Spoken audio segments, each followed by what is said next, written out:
My name is Tom Morgan, and today is Wednesday, January 2nd, 2003. The first time I came to the Pentagon, I was 5 years old. My father brought me, and I came with my mother, and we had lunch in the center courtyard in the summer.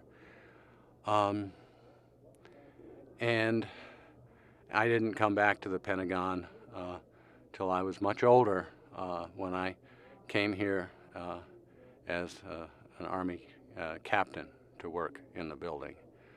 But in between that time and the time I came back to the Pentagon, my father, who was in the Army, had been stationed at Governor's Island uh, when it was an Army base post, and it's the southern tip of Manhattan. And this was in 1958 to 1960, before the building of the Twin Towers.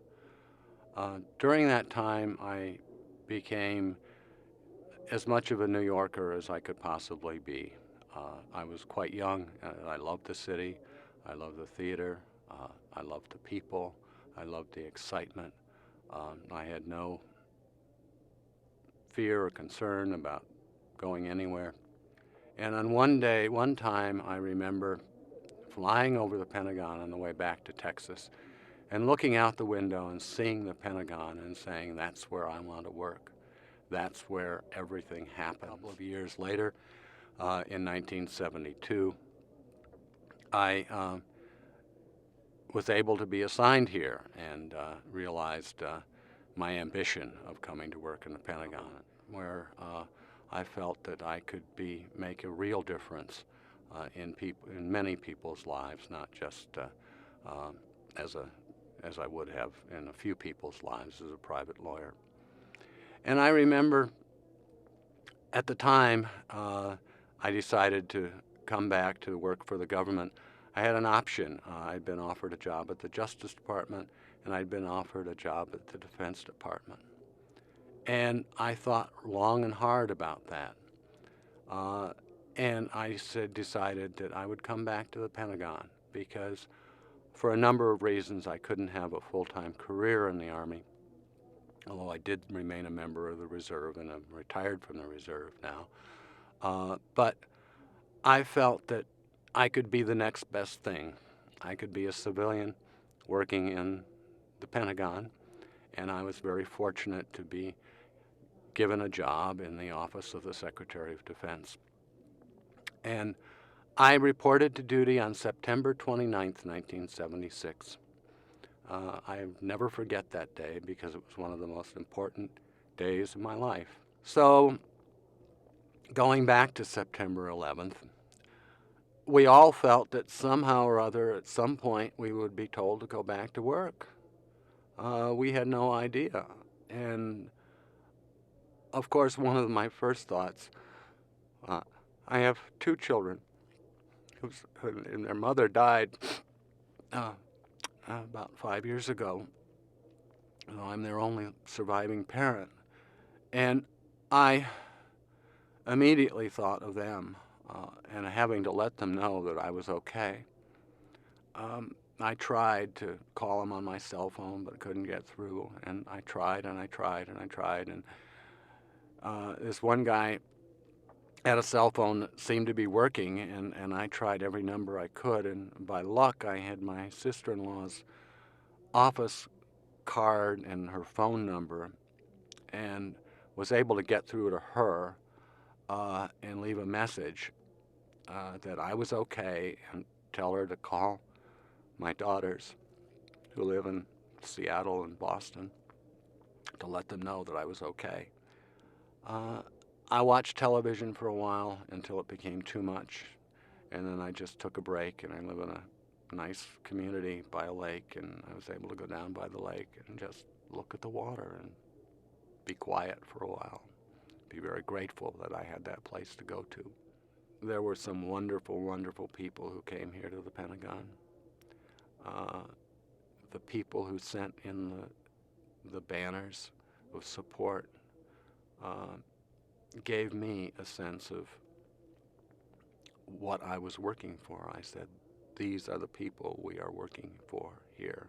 Experience I got from my parents, most particularly my father, who taught me that there's nothing more important in this world than what MacArthur said at West Point: duty, honor, and country. It was a long time before I was able to go to New York, although I followed what was going on there fairly closely, because I felt, as I indicated, a real connection to New York City, that it was part of me. Um, I had been confirmed at Trinity Church, in St. Paul's Chapel, which was directly adjacent to the World Trade Center site as a part of that church. And I really was, having lived downtown New York, as almost a downtown New Yorker more than an uptown New Yorker. And that was my place, a place that was very familiar to me.